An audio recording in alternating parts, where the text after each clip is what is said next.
hero missions give us a chance to tell more of each hero's story and showcase the variety and depth of our hero designs. Let's take a quick look at how Thor plays. With the game's combat systems, players can string together combos of heavy and light attacks, or hold for signature attacks. Combat versatility is one of Thor's strengths, from making use of Mjolnir to pin enemies from a distance, or bringing the sky down on his foes. In addition to core combat moves, the God of Thunder has a wide variety of skills to unlock that give him access to classic moves. This is one of our favorites, manual targeting. We largely drew our influence from writer Jason Aaron's run on the Mighty Thor comic. Manual targeting allows you to quickly mark your enemies for bullseyes with Mjolnir, and one by one, you can mark them and knock them down as Mjolnir comes back to you. Follow that up with a powerful ground pound, and you've got a mighty combo. Manual targeting is a great ranged attack, but if up close and personal is more your style, go with the hammer spin or Mjolnir Cyclone.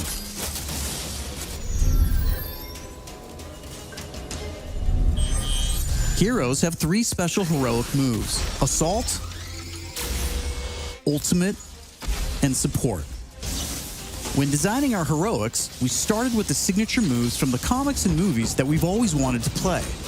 The Assault heroic charges the fastest, and in some cases, you can store multiple charges to use strategically as a part of your combos. You can perform these after charging your heroic meters with normal attacks.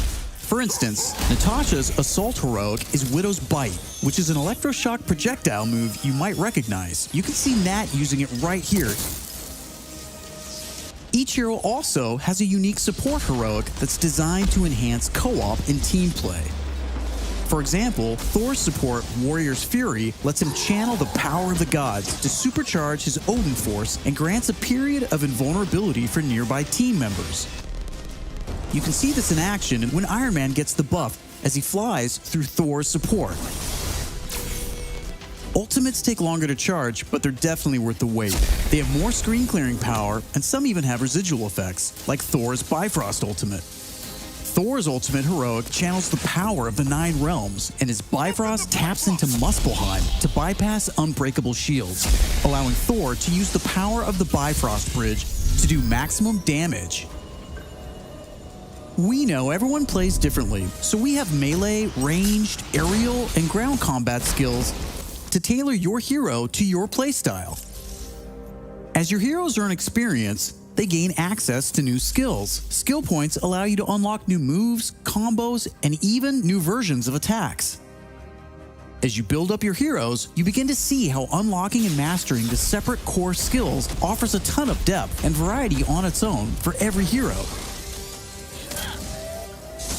And that's before gear, perks, artifacts, and any kind of later game progression. So why is all of this important? Because it means your Thor will play differently than my Thor, and my Hulk will play different than yours.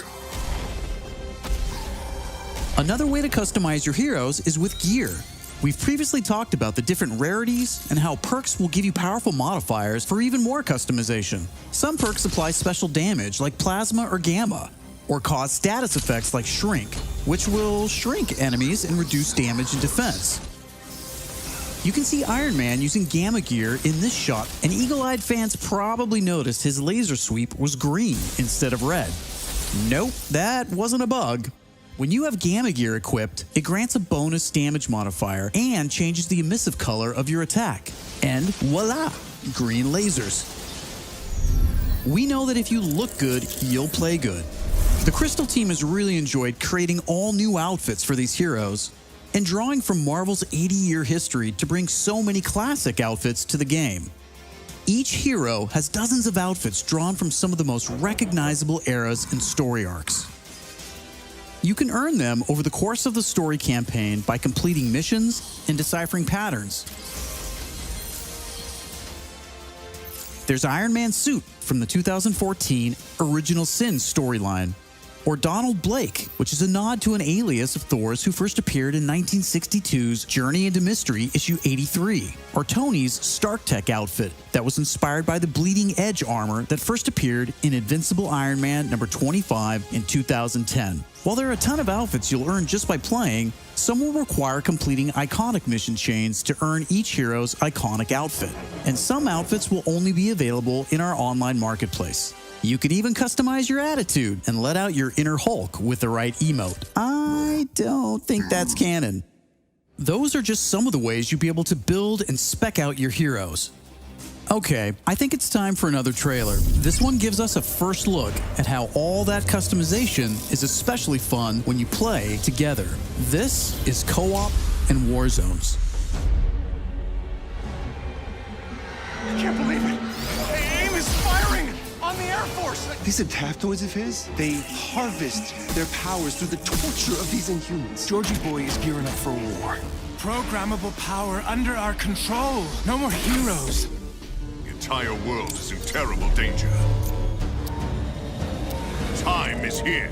I could pull some strings to spruce up the armory. Get ourselves some new toys to play with. Dangerous ones. I'm picking up something in the atmosphere, a derivative of Terrigen. I'm here. Who needs their ass kicked? Very air breathes with dark magic.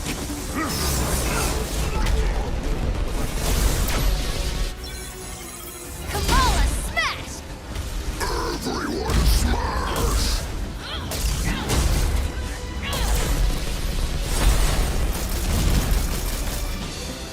We gotta get this bird in the air before AIM comes looking for us. Jarvis is unencrypting the schematics and we'll get our tech heads on new gear ASAP.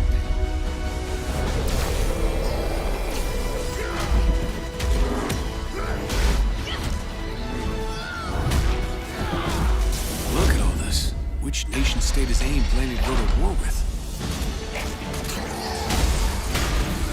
Heroes are people, and people can be corrupted. If I don't stop them, it's just one more thing to regret on my deathbed. Times like this, when it all seems hopeless, that's when we've got to stand strong.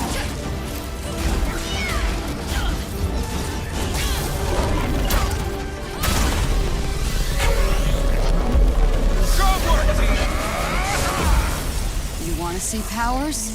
Here we go. Time for heroes is over. You don't get to decide who lives or dies! Hey! Where did this thing come from?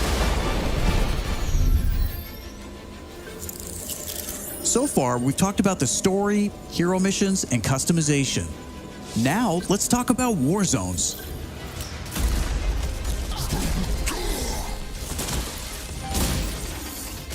Warzones are missions which you can play with up to a total of 4 players or solo with an AI companion team made up of your unlocked and leveled heroes. Whether playing hero missions or Warzones, you always make forward progress with your heroes. On your helicarrier, you'll use the war table to launch missions with a variety of objectives and challenges. As you saw in the co-op trailer, each mission is grounded in story, so whether you're in the campaign or war zones, you're always working together to stop AIM and rebuild the resistance. You get missions from Jarvis, Maria Hill, Hank Pym, and more characters from Marvel history. Once you pick your mission, you'll board the Quinjet, where you can matchmake, switch heroes, choose your loadout, and of course, pick the right look and attitude for the job. As you start playing missions across the globe, you'll realize AIM has entrenched themselves in cities and remote locations alike, all in the name of research. Warzones range from wide-open spaces designed for exploration and team traversal to dense interiors with a variety of objective-based challenges, boss fights, and rewards. Here's a mission we saw in the co-op trailer called To Tame a Titan, where we can see some team play. There's this cool shot of Iron Man, but you may have missed Kamala and Hulk performing a team finisher on that poor guy back there. When you max out some larger enemies' stun meter, 2 heroes can come together to perform a team finisher, which gives you a chance to take them down much faster. Teamwork makes the dream work.